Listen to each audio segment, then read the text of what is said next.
In tough times like these, we look at the positives. Only one more game to go until the season finishes. As funny as it would have been, we never were going to win our third game in a row. That being said, we did hold Louisiana and keep them in check until a kickoff return touchdown early in the fourth quarter, and then we just kind of lost momentum from there. One game to go, and I wouldn't be surprised if absolutely no one cared for it. ULM has failed to clinch a bowl game again, which now means they are only one loss away from being eliminated from bowl eligibility. How the tables have turned.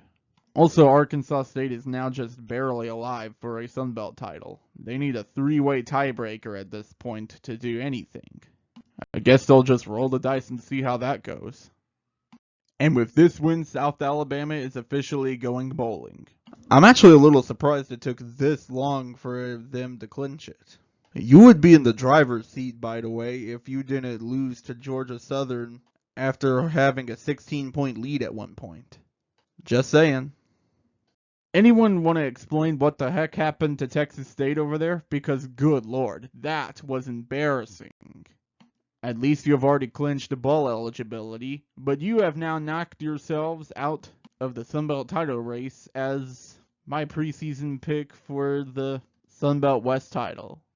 Something has changed over there, and something needs to change over there if they want to keep doing this Sun Belt title contention thing. Now you want to win, huh, Georgia Southern? Interesting. The Eagles are unbelievably still in contention for a Sun Belt title. You know, it's funny. I feel like you two always fall off in November. Might just be me, though.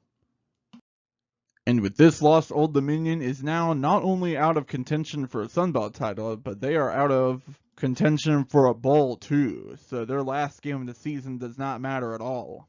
You can't even fault them for coming up short. The Thundering Herd were just a better team. Marshall is now taking a huge step to winning the Sun Belt East and getting to a Sun Belt championship game for the first time. Incredible, since they don't even reside in the Sun Belt anyway. They're in West Virginia.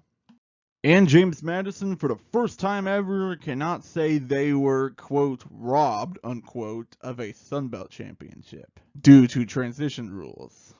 Didn't you guys have a chance in 2016 to join the Sun Belt and backed out because of reasons? I bet you're regretting that now. Now we can talk about championship game scenarios.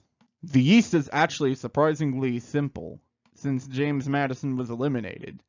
A Georgia Southern win, and they can get in if, and only if, Marshall loses as well. Any other result, and Marshall will have them on Sun Belt record. So pretty straightforward here for Marshall, actually. But Georgia Southern can still sneak back into it. We'll see. Now let's look at how the West can be won. Since Louisiana winning would put them over the top into the Sun Belt Championship, this graph assumes a Louisiana loss. So just keep in mind that this graph will not matter if Louisiana wins on Saturday, which they should. If South Alabama loses, Louisiana gets into the Sun Belt Championship with a tiebreaker over Arkansas State if they win, that 55-19 blowout, or if they lose, purely by record alone. The only way South Alabama is absolutely guaranteed to make the Sun Belt Championship is a Louisiana loss, an Arkansas State loss, and their own win. That would be enough to push them into the championship by head-to-head tiebreaker. If both win, there's a three-way tiebreaker to deal with that I haven't fully worked out yet. So I'd give Louisiana basically a 90% chance to win the Sun Belt, South Alabama at around a 9.5% chance, I guess, and Arkansas State with around 0.5% chance to make it.